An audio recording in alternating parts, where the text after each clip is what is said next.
Right now, an unprecedented sentence. What a man did that now has him serving 475 years behind bars.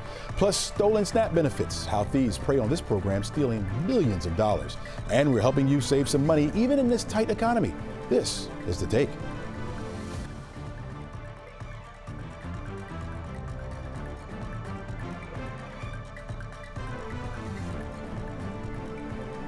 Hello and welcome everyone. I'm Jesse McNeil and this is The Take, where we go above and beyond the headlines to look at how and why stories are impacting you and your community. We're going to have experts on to share their take and their know-it-all and their know-how, and we're also going to have a little bit of fun as well. But first, we have a 11 Live weather impact alert for you. Because of the heavy rain that's going to be pushing into our forecast area, we are looking at an 11 Live weather impact alert because that's going to lead to some problems around our area. We're talking about 2 rounds of heavy rain that's going to push in over the next couple of days, which is going to lead to some flooding, especially here in North Georgia. We do have a flood watch that we're going to show you in just a bit. We're also leading to ponding on the roadways. Of course, that's going to be a nuisance for us. Not only a nuisance, but again, could lead to problems. We'll have some heavy rain move in later on this evening, and then another round will come, pushing that total up to 3 to maybe 5+ inches in our area through about Thursday. So you know that's going to lead to some problems, folks. So we want you to be alert at least. That flood watch is for all of North Georgia. You can see from Atlanta northward where we have those highlighted counties there. Again, 3 to 5 inches possible. Some of our area rivers, creeks, and streams will begin to swell their banks, and that could lead to some problems for us as well. So we're going to keep you updated right here. Be sure to stay weather aware by downloading our 11 Live app. Just scan that QR code that's right there on your screen and get it for free, and stay right here with 11 Live Plus for constant weather updates. We'll be updating you as much as possible to let you know what's happening in the area. All right, now on to a historic sentence in Paulding County. 475 years behind bars for 57-year-old Vincent Burrell. He was found guilty on 103 charges. Prosecutors say it is the harshest penalty ever for dog fighting, and it was all from a tip from an Amazon driver. Right now, we're taking a look behind the scenes at how investigators uncovered this operation, the legal strategy that led to this unprecedented ruling, and the tiny survivor who became the face of hope.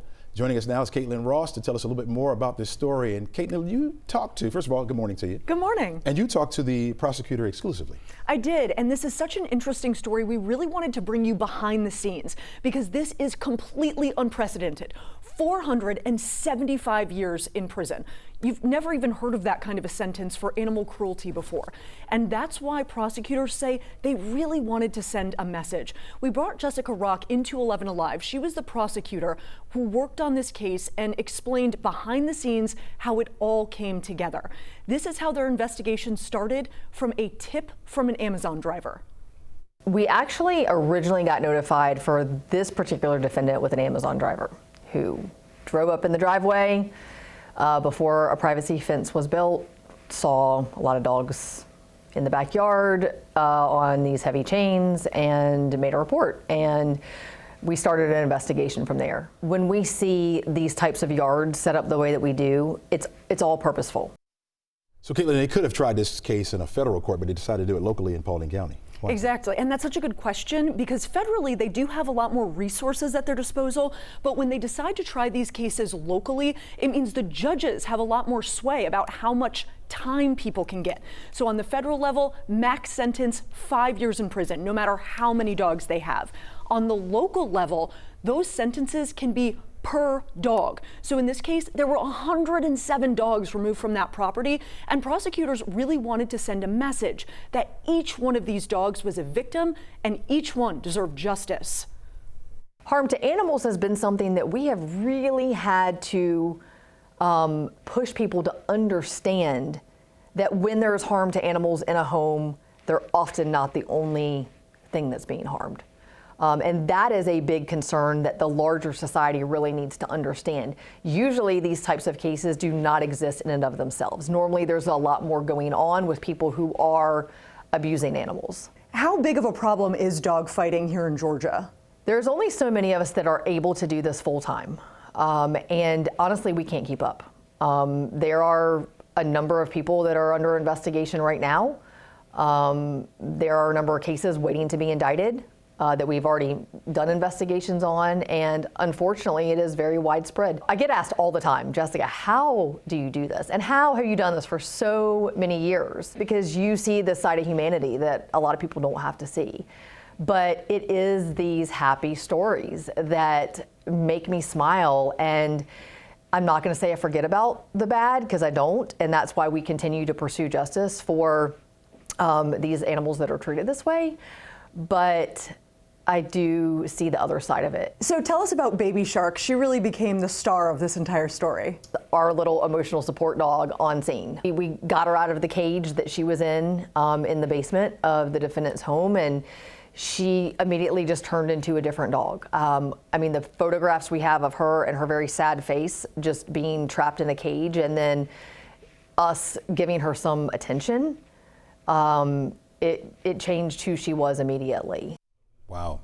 Is Baby Shark still up for adoption? Yes, Baby Shark is still available for adoption. She is at Friends of the Forlorn Pit Bull Rescue right now, and they are taking applications. She just needs to be the only dog in a home. But if you do end up adopting her, please send me pictures, because she is so cute, and that smile is just priceless. Wow, that is a survivor story right there. Thank you for joining us on The Take. Really appreciate that. Hopefully we'll see you again soon. Absolutely. And before you go, happy birthday. Well, thank you, sir. Yes, indeed. It's my birthday. Yeah, enjoy your birthday.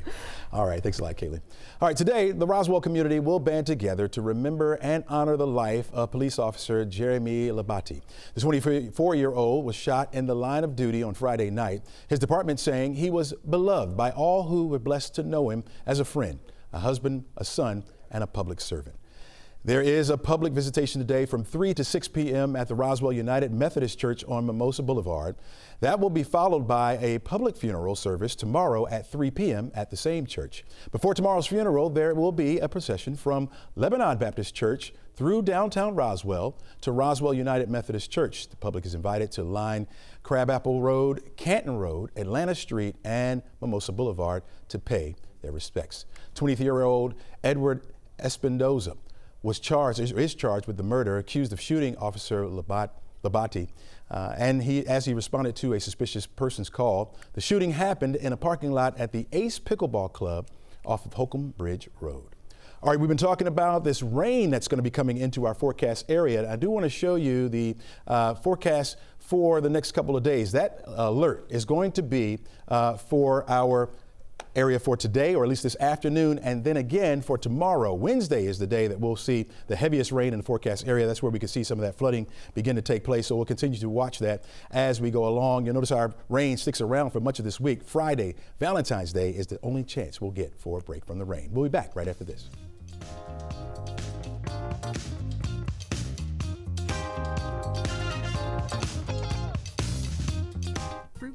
Welcome back to The Take. President Donald Trump is issuing a new round of tariffs, this time 25% on all steel and aluminum imported to the United States.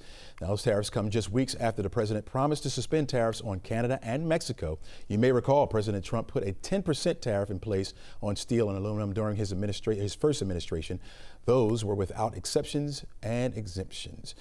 Joining us now from Washington, D.C. is NBC's Alice Barr. Alice, good morning to you, first of all. Good morning, Chesley. Happy to join you. Yeah, thanks for joining us. Alice, break down what we know about these tariffs and what kind of impacts we're likely to see as a result. Yeah, so President Trump had teased this idea over the weekend, and then he went through in a little more detail yesterday. As you noted, this is a 25% tariff on all imported steel and aluminum coming into this country from other countries. Chief among them is Canada. That's where we get the largest amount of steel into this country. And President Trump had talked about this on the campaign trail as a way to bolster and rebuild the American steel industry. We've already heard from some steel workers that they are hopeful that this will do that it'll give an advantage to U.S. steel companies because anything that's coming in is going to cost more. Now, there's the question of the ripple effects of how much more everything else could cost. If it's made of metal, it might be going up. We're talking about everything from cars to canned goods to home appliances. Though President Trump rejects that idea that tariffs will mean higher prices for U.S. consumers, he made the point that foreign companies, he believes, will move to the U.S. to make their steel and aluminum here to avoid tariffs, and that will ultimately be a cost savings. All right. President Trump's plan to get millions of federal workers to resign is still on hold due to a judge's ruling. What's the White House's next plan to get this put into place, Alice? So it's paused right now by a federal judge, and that judge took a look, he had paused it temporarily until yesterday. There was a hearing yesterday. and it remains paused after that. He said he needs a little bit more time to take a look at this. Labor unions had sued to try to have the program thrown out. This is the one that allowed federal workers, 2 million of them were offered this buyout offer, basically, that allows them to be paid through September. And they were told it's a means of trying to cut down the federal workforce and to cut costs. Now, a lot of people, a lot of Democratic lawmakers specifically, have been saying they don't think that there's any funding for this, there's any authority to do this, and they've been discouraging people from taking these deals.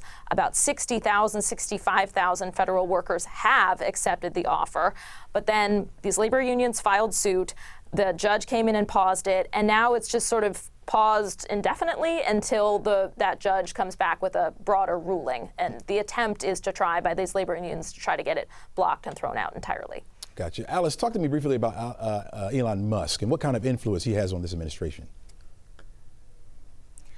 Yeah, broad and deep. You know, he's been making his way through federal agencies. The next up, President Trump has indicated that he wants him to look for wasteful spending, or the Departments of Education and Defense, which are big departments that have, you know, a lot of tentacles throughout really society. So far, he's been maybe chipping away at the edges a little bit more, but if he started talking about big cuts in the Department of Education, President Trump, in fact, has spoken about getting rid of the Department of Education and sending all education decisions back to the states. And if he starts talking about any big cuts in the Department of Defense, first of all, we could be talking about a lot more money. And second of all, he could run into resistance, particularly from like defense hawks, Republicans on Capitol Hill. So it'll be interesting to see where that area, where this heads now in those areas. All right, NBC's Alice Barr, thanks so much for joining us on The Take this morning. Thanks. All right, those ongoing issues with SNAP benefits continue. It's a story that Liza Lucas has been following and tracking for us for years now. Liza joins us now live on the show. And Liza, a lot of people know this program as food stamps, right? It's basically a program that helps millions of Georgians depend on making ends meet, in other words. And your new investigation, you're revealing how these thieves are preying on this program and taking millions of dollars in the process, right? That's right, and this is through no fault of families, but it is a big crisis for a lot of Georgia families. Criminals basically see these SNAP benefits as a really easy target. And we want to be clear when we talk about this problem, yes, it's here in Georgia, but it is also happening across the country with a big cost. In fact, it was 2 years ago, you may remember, we actually first told you about the vulnerability of SNAP EBT cards. These are cards that are preloaded with funds each month. So families get that money, they go buy their groceries, and then it's reloaded again the next month. But unlike credit cards, EBT SNAP cards, they don't have the chip technology that your credit card does in your wallet right now, which makes them even more vulnerable to card skimming. Chesley. Liza, you recently had a woman in Henry County named Deborah Jordan. Tell us a little bit about her story. So Deborah, she is amazing because she is one of the voices for this story. You know, this can be an issue that is really hard to talk about when we talk about SNAP in general. She lives in McDonough. She's got lots of little kids. She homeschools them, and she qualifies for around $1,500 a month in SNAP benefits to help feed her family. She was about to do her regular shopping run, as we all do, and head to the grocery store back on December 5th when something just tipped her off. Something inside said, let me check my card and check that monthly balance. Take a listen. I don't usually call it before because I know the benefits are there, and I called it and it said $0 balance. It was like 7 transactions of $199, and then the last one was one for $148, and it was just at like corner stores because I Googled them because I was trying to figure out what it's like, you know, and it was just like corner stores in Philadelphia, and they had ran it. And they were all consecutively within, like I said, in 6 minutes. So some were at the same time, and then some were like a minute and 2 minutes apart. So I was like, how did they do that? How do they do that? A lot of people wondering. You can see a closer look of those rapid transactions. They take place out of state. They happen within minutes. The FBI actually tells me criminals like to cash out fast with bulk purchases. Again, Chesley, SNAP theft is not a new problem. Congress and the USDA, they've been talking about this for years. And because they saw this spike in theft around 2 years ago, Congress actually required states come up with a plan for people to get that money back, and the federal government would foot the bill. But the reason why you're hearing about this so much now, Congress did not renew that funding in the latest appropriations bill. So families whose benefits were stolen after December 20th of last year, they're stuck. All right, Liza, people depend on this money. Do we know how much has been stolen? We do. Actually, Georgia officials tell me that they've issued more than $13 million in replacement funding for stolen SNAP. USDA data shows that nationwide, the total is $220 million. So again, a huge problem we're talking about here. This doesn't count the people that are not going to get reimbursed at all because they're after that cutoff. And it also doesn't count the people who may not have reported thefts. So the issue could be quite larger in scope. So where do we go from here, right? As we assume criminals are targeting these credit cards, what help is there out there for these families? Well, the big message right now, there is something you need to do if you're on SNAP and you get those EBT cards. You need to be locking your card in between purchases. That's a new feature that DHS actually rolled out in December, and we're still hearing that a lot of people don't even know about it at this point. The other question is whether Georgia and other states are going to start working to make these cards more secure, and that is a huge conversation. It's been an ongoing one. Now, right now, there's no requirement for states to chip those SNAP EBT cards, even though federal regulators indicate they're kind of working on those regulations. So we'll have to wait and see if Georgia actually makes the move. I see. Okay. I also want to point to Georgia DHS because, you know, they're a huge part of this. They implement the SNAP program. This is what they said when I pressed them. They said while the implementation of chip technology is one of the methods they're exploring to combat SNAP fraud, it's not the only one. They were kind of quiet about all the ways they're combating it because at the same time, they don't want to tip off people and thieves in the process. But at the end of the day, any type of change is going to take a lot of coordination between federal partners, state partners, and then the stores themselves. Chesley. All right, Liza Lucas, thank you for staying on top of this situation and continue to inform us all about it. We really appreciate you being on the show. Thanks, Chesley. All right, thanks a lot. Liza Lucas, not her birthday today, but she is informing us of everything that's going on. And you can check out Liza's investigation on 11live.com/investigates. We're not done asking the questions. Of course, we're going to continue to press officials about what's next. And we're going to give you the latest right here on The Take on 11 Live Plus as well. All right, don't go anywhere. We'll be back right after this. All right, welcome back to The Take. And while many of us are trying to make ends meet, a sizable chunk of American population is strapped should a costly emergency were to arise in their lives. A recent bank rate survey shows less than half of Americans would use their savings to pay for an emergency expense that's $1,000. Even more people would borrow money to pay for that emergency, and more than a quarter of all Americans have no savings at all. Joining us now is Alex Sue, Associate Professor of Finance at Georgia Tech. Welcome to the show, Alex. Glad to have you here. Hi, Chesley. Thanks for having me on. All right, you heard those stats, Alex. All right, and so what is the overall state of our economy? So there's no doubt that it's very expensive to live in the U.S. The cost of living is high. However, the overall state of the economy is actually quite good. If you look at different statistics like unemployment, which is at close to historical lows. If you look at looking back 75 years, inflation as measured by change in CPI is also back down to 3%, which is closer to the 2% target set by the central bank. And over the last year, the U.S. private sector has been consistently adding about 200,000 jobs a month, which is quite good. And most notably, the financial market is booming. The stock market is returning, 25% in 2024 and 5% in 2023. That kind of growth is very high in historical terms. But the prices are high precisely because the economy is good. So it's kind of a double-edged sword that way. So would you say that the hope is in the short term or hope is in the long term? Well, I think that the U.S. economy overall, like I mentioned, is very strong, which is good for households in the sense that, for job seekers looking for switch jobs and looking for higher paying jobs, there should be plenty of jobs out there for people to find. And we know that real wage, which is real wage growth, which is growth in your paycheck or after accounting for inflation, is still positive. So people are making more money even though the prices are still going up. In the short run, I don't see any danger in the economy. In the long run, I think I would say in terms of hope for the economy is that I do believe I'm no psychologist, but I think we're still feeling a little bit of the after effect of COVID.